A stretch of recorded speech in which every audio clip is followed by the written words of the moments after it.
Good morning, students. In this lesson I am going to teach you tenses, and in each tense I will show you forms, uses and examples very well. So if you are ready, let's get started. Students, tense आपने सभी पिछली classes में tense को पढ़ा है. आपको पता है there are 3 types of tense: present, past and future. Okay. जो काम प्रेजेंट में होता है वो हम प्रेजेंट टेंस में रख देते हैं, जो हो चुका है वो हम पास्ट में रख देते हैं, और जो आगे होगा उसको हम फ्यूचर में रखेंगे.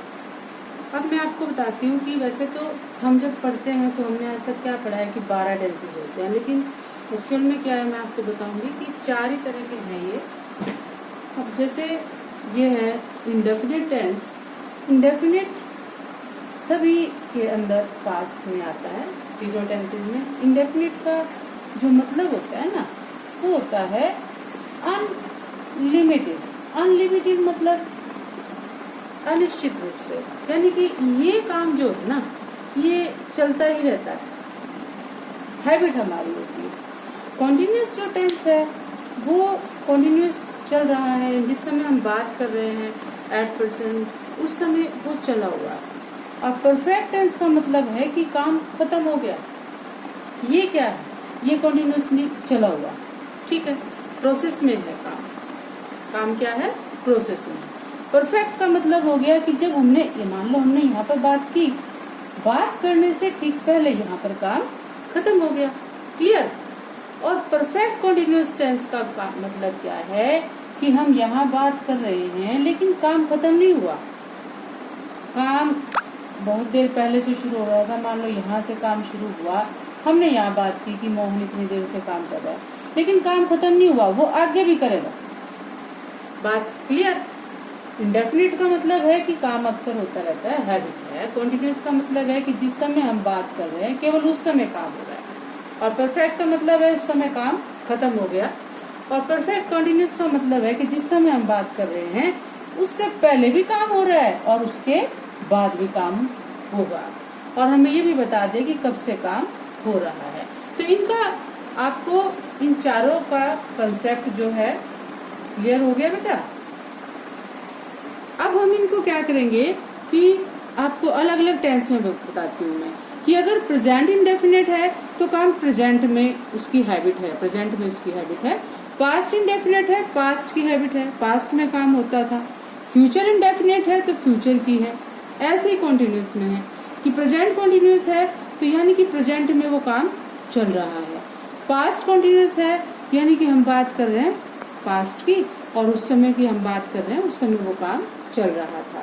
फ्यूचर में भी ऐसे ही है कि जिस समय की हम बात कर रहे हैं वो उस समय काम प्रोसेस में रहेगा. परफेक्ट में जिस समय की हम बात कर रहे हैं, प्रेजेंट में मैंने कहा कि जैसे मैं आपको टेंसेस बता चुकी हूँ कि ये 3 तरह के हैं, यानी कि जिस समय हम बात कर रहे हैं उस समय की, तो ये प्रेजेंट में आएगा. फ्यूचर परफेक्ट कॉन्टिन्यूस में क्या है, ऐसे ही पास्ट में क्या है, पास्ट परफेक्ट यानी कि पास्ट में जब आदमी ने बात की तो वो काम हो चुका था, जैसे कि जब मैं वहां पहुंचा वो जा चुका था, तो ही हैज गॉन. ऐसे फ्यूचर टेंस है, फ्यूचर में भी ऐसे ही रहेगा परफेक्ट टेंस कि वो उस समय जाएगा. अब तो ये परफेक्ट कॉन्टिन्यूस टेंस है, ये भी ऐसे ही है तीनों में, प्रेजेंट, पास्ट और फ्यूचर. जब हम इसको डिटेल में करेंगे तो हम इसको एक एक को समझेंगे. अब हम सबसे पहले कौन सा टेंस करेंगे? Present indefinite tense. इतना समझ में आया ना कंसेप्ट? अगर नहीं समझ में आया होगा तो बता देना कि इंडेफिनिट क्या है, कॉन्टिन्यूस क्या है, परफेक्ट क्या है, परफेक्ट कॉन्टिन्यूस क्या है. इसमें आपको पजल होने की जरूरत नहीं है, ठीक है. अब हम करते हैं प्रेजेंट इंडेफिनिट टेंस. तो बेटा ये हो गया हमारा प्रेजेंट इंडेफिनिट टेंस. सबसे पहले हम इसकी क्या करेंगे? फॉर्मेशन करेंगे.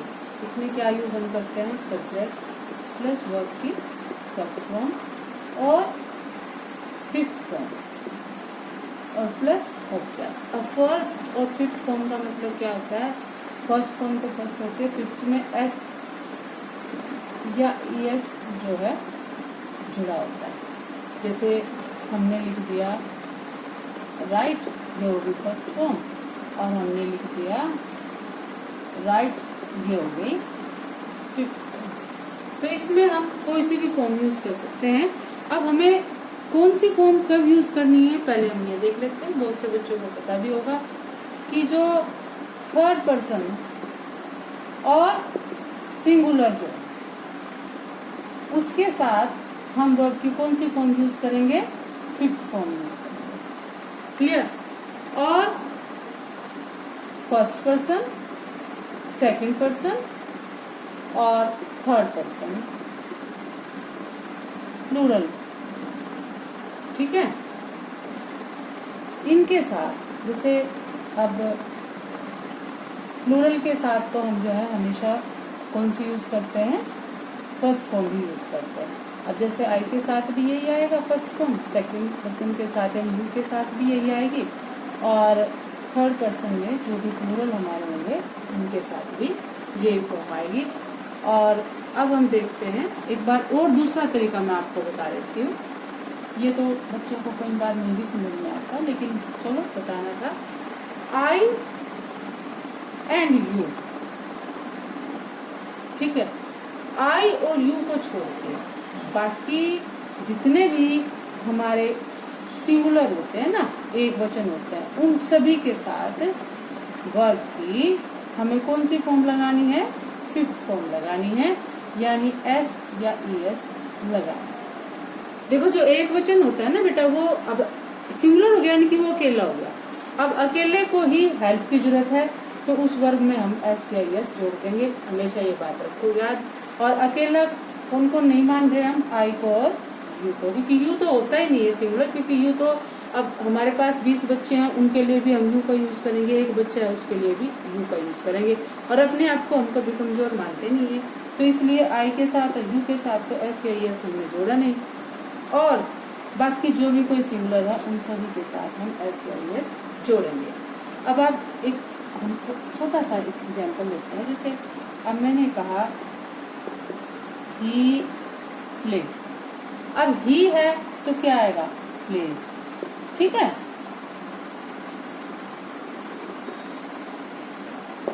क्लियर। और अगर यहाँ पर मैं आई लगा दूं, अब ही तो सिंगुलर है लेकिन आई भी सिंगुलर है, लेकिन मैंने क्या कहा था कि आई और यू को हम छोड़ देंगे और बाकी सभी सिंगुलर के साथ एस लगाएंगे, तो यहाँ पर एस नहीं लगेगा। क्लियर। और अगर हम लगा दें वी तो भी नहीं लगेगा, क्योंकि तो प्लूरल भी है और फर्स्ट पर्सन भी है। अगर हम ये लगा देते हैं दे तो भी नहीं लगेगा। अब मैं यहाँ पे लगा देती हूँ राम। अब बताइए, अब राम क्या है, अकेला है, सिंगुलर है, आई और यू में से है नहीं, तो इसके साथ हम क्या लगाएंगे, एस लगाएंगे। आई थिंक आपको अच्छे से समझ में आ गया होगा। अब हम इसकी सेकंड जो फॉर्मेशन है वो करेंगे कि अगर हमारा सेंटेंस नेगेटिव हो तो हम क्या करेंगे, नेगेटिव के लिए subject plus do does plus not, और जब डू या डज आ गया है तो फिर हमें सोचना ही नहीं है कि वर्ब की फिफ्थ फॉर्म भी लगनी है, बिल्कुल नहीं लगेगी, केवल वर्ब की फर्स्ट फॉर्म लगेगी और उसके बाद ऑब्जेक्ट लगेगा। अब जैसे he does not, ठीक है, drink milk, आया बात समझ में, he does not drink milk।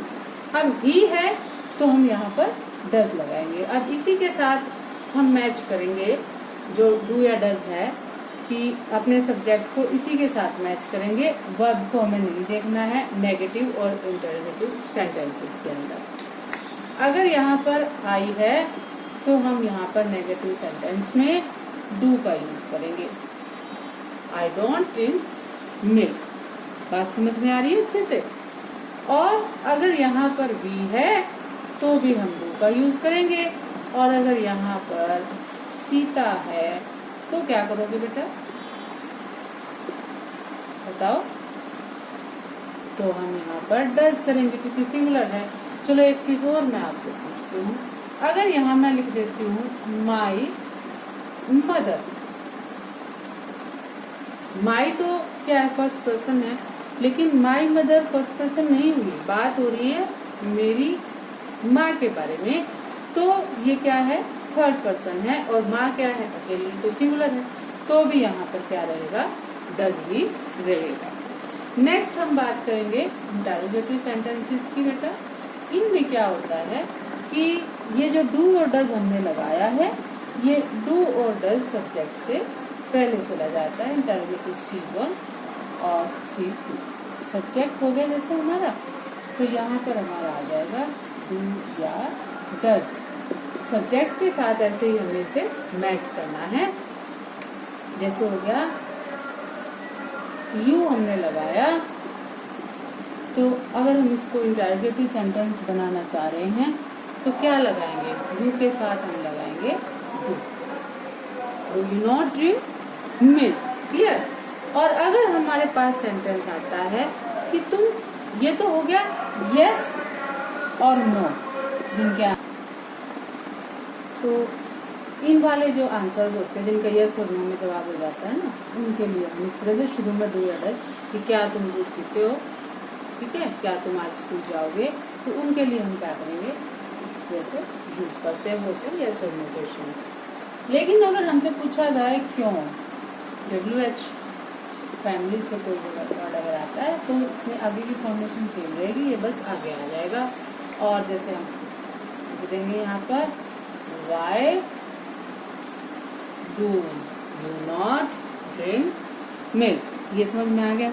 ये तो थी बिल्कुल इजी सी फॉर्मेशन जो आपने 7th 8th में भी की हुई है, जो मतलब हर साल आप करते हो। अब हम इसके करते हैं कि यूजेस क्या हैं प्रेजेंट इंडेफिनिट टेंस के, कहाँ कहाँ हम इसका यूज करते हैं। Let's see students, first of all the most important point of this tense is habit. Habit क्या है किसी व्यक्ति की, तो वो हमेशा किसमें जाएगी, प्रेजेंट इंडेफिनिट टेंस में जाएगी, ठीक है। या आप इसको बोल सकते हो habitual action, habitual action, clear. अब हैबिचुअल एक्शन में क्या होता है, लास्ट में आपको पता है कि मैं आपको जैसे ता, ती, पे और है जब लग जाता है ना, तो जब हम उसकी, मैं आपको सिंपल बता देती हूँ, कितने ही आप रूल कर लो पेपर में आपको लर्न नहीं आने वाला। आपने एक बात सोचनी है कि मैं इस सेंटेंस की हिंदी बना के देख लेता हूँ। हिंदी हमने बनाई और हिंदी बनाते समय ता है, ती है, ते है अगर लग गया तो प्रेजेंट इंडेफिनिट टेंस उसमें लगा दो। जैसे आपको फील करने के लिए आ जाए आई डैश फुटबॉल डेली, ठीक है।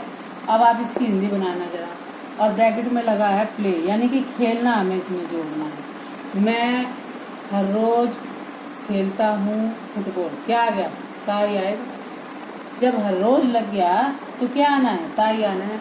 और जब ता आ जाता है तो हमें इसमें क्या यूज करना है, प्रेजेंट इंडेफिनिट टेंस, क्लियर। तो आई प्ले फुटबॉल डेली। एक तो ये बात आपने ध्यान रखनी है, कोई भी टेंस अगर आप यूज करना चाहते हो कि सेंटेंस से पहले उसकी हिंदी बना के देखो कि इसकी हिंदी क्या बन रही है। सही तरीका तो वही है। तो जो इंग्लिश मीडियम के बच्चे होते हैं बेटा, वो तो उसको बोल के ही पता लग जाता है उनको ये टेंस आना है, लेकिन आपको क्या है, पहले हिंदी बनानी पड़ेगी। तो हिंदी बनाते हुए जिस टेंस के लास्ट में ता, ती, पे, है यूज होता है उसमें हमें ये टेंस लगाना है। बिल्कुल 100 बातों की एक बात तो ये सिंपल सी बात। अब हम जो है डिटेल में करते हैं, इसके जो पॉइंट्स हम जो है बुक्स में पढ़ते हैं, जो पता भी होना चाहिए कि हैबिचुअल एक्शन होता है या फिर कोई रिपीटेड एक्शन होता है, ठीक है। रेगुलर और repeated action,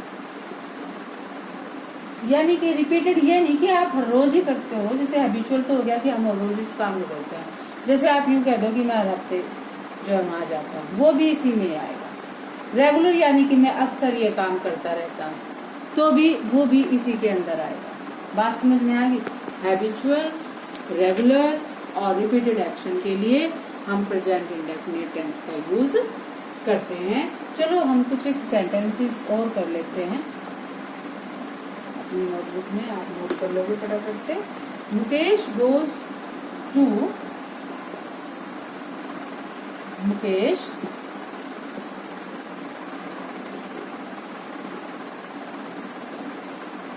goes to bed at 10 PM। अब वो किस समय बिस्तर पर जाता है? 10 बजे। Clear? He always comes here on Sunday। He always comes here on Sunday। देखो बेटा, हम कुछ बातें देख रहे हैं, जैसे इसमें ऑलवेज आ गया, कहीं पर डेली आ गया, तो इस तरह के वर्ड्स होते हैं, वो मैं आपको लिखवा दूंगी। टाइम एक्सप्रेसिंग एडवर्ब जहाँ पर आ जाती हैं, कुछ एक एडवर्ब्स हैं, वो अगर आती हैं तो उसमें ये टेंस आना है। चलो हम वो लिख लेते हैं।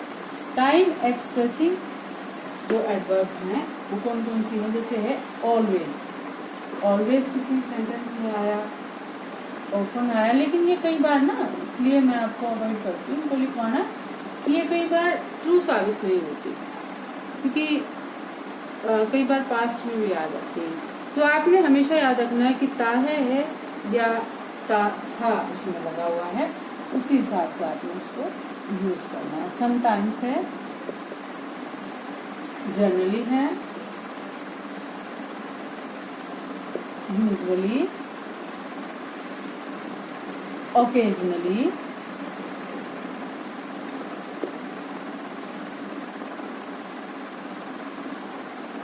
really, seldom, seldom का मतलब होता है यदा कदा, कभी कदार, एंड नेवर। ये वर्ड्स हैं, और अगर ये सेंटेंस के अंदर आते हैं तो हमें इस टेंस का यूज करना होता है। और लिखो, हार्डली,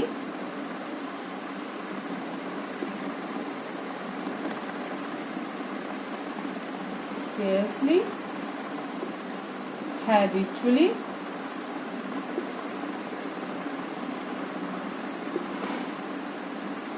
daily।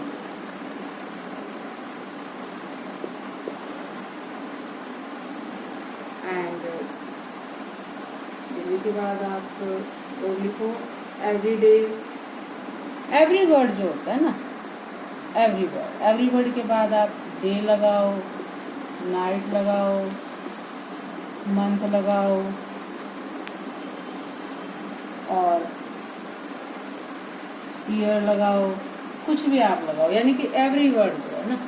इसके बाद कोई भी समय है, वीक लगाओ, कुछ भी है। और एक वर्ड और क्या है एवरी के बाद? Once a. वंस ए के बाद भी ऐसे ही, वंस अ डे, ठीक है, वंस अ डे हो गया, once a week, once a month, once या ट्वाइस, ठीक है। ये इस तरह के जो वर्ड होते हैं तो उनमें हम इसी टेंस का यूज करते हैं, क्योंकि ये हमारे किस चीज़ को शो करते हैं? Habitual action. सेकंड जो यूज है बेटा इसका, वो है यूनिवर्सल ट्रूथ। क्या है? Universal truth. यूनिवर्सल ट्रूथ आपको पता ही है कि जो जगह जगह मानी जाती है, या प्रिंसिपल जो होते हैं, सिद्धांत जो होते हैं। और फिर हम क्या कर सकते हैं, जो परमानेंट एक्टिविटीज हैं। अब जैसे सिद्धांत क्या है, जैसे मैंने मॉर्टल, या इसको हम यूनिवर्सल ट्रूथ भी हम कह सकते हैं, ठीक है। इस तरह के जो सेंटेंस हैं उनमें भी हम ये टेंस का यूज करते हैं। या फिर आप एक चीज और कह सकते हो, फैक्ट्स। फैक्ट्स में जैसे हो गया, water boils at 100 degree Celsius. Clear? ये इस तरह के आपको जो सेंटेंस मिलेंगे, फैक्ट होगा, यूनिवर्सल ट्रूथ होगा, उनमें आपको प्रेजेंट इंडेफिनिट भी यूज करना है, पास्ट नहीं करना है। कौन सा करना है? केवल प्रेजेंट इंडेफिनिट, ठीक है बेटा। उसके बाद तीसरा जो हमारा पॉइंट है, तीसरा है टू एक्सप्रेस, क्या एक्सप्रेस? पोजीशन। हम जब किसी चीज पर अपना अधिकार दिखाते हैं वो भी इसी टेंस के अंदर आता है। जैसे हो गया sentence, this pen belongs to me, ये मेरा पेन। क्लियर? मेरे पास एक गाड़ी है, आई हैव ए कार, ये हमारा प्रेजेंट में ही आएगा। फिर है कुछ एक, ये जो टेंस है ना, कुछ एक सेंटेंस हमारे जो वर्ब्स हैं वो ऐसे होते हैं कि उनमें हम कॉन्टिन्यूस टेंस यूज ही नहीं कर सकते। वो वर्ब्स हमेशा इंडेफिनिट में जाते हैं। वो वर्ब्स कौन से होते हैं?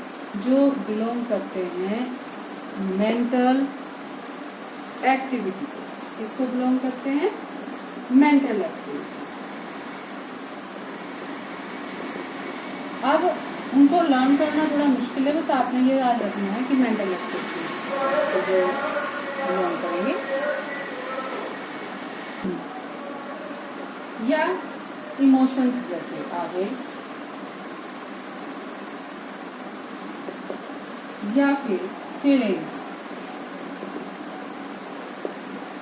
ये जो सारी चीजें हैं जो वर्ब इन चीजों को शो करेगा, उनमें प्रेजेंट इंडेफिनिट टेंस का यूज करेंगे, या इंडेफिनिट टेंस ही यूज होगा। कॉन्टिन्यूस टेंस या और कोई टेंस उनमें यूज नहीं होगा। जैसे सेंटेंस हो गया, वी बिलीव इन गॉड।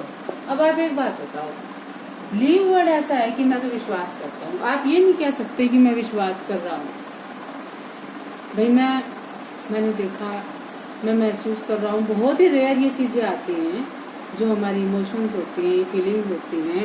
इनके लिए अगर हम इस तरह के वर्ड अगर यूज करें, मतलब कॉन्टिन्यूस टेंस यूज करें, ये बहुत रेयर होता है, कभी कभी हो जाता है, वो मैं आपको बताऊंगी।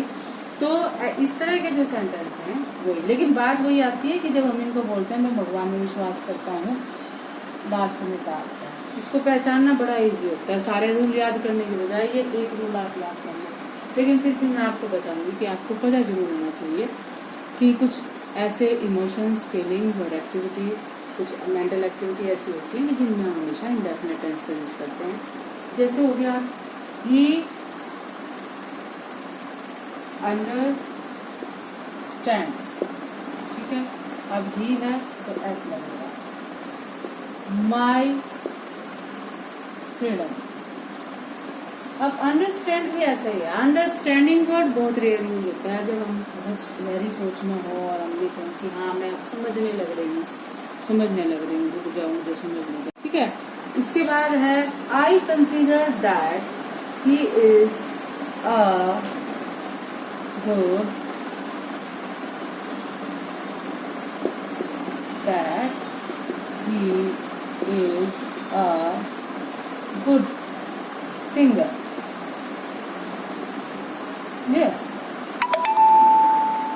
तो इस तरह के जो सेंटेंस होते हैं, जैसे कंसिडर वर्ड है, मैं ये मानता हूँ, ठीक है, मानता हूँ, समझता हूँ, महसूस करता हूँ।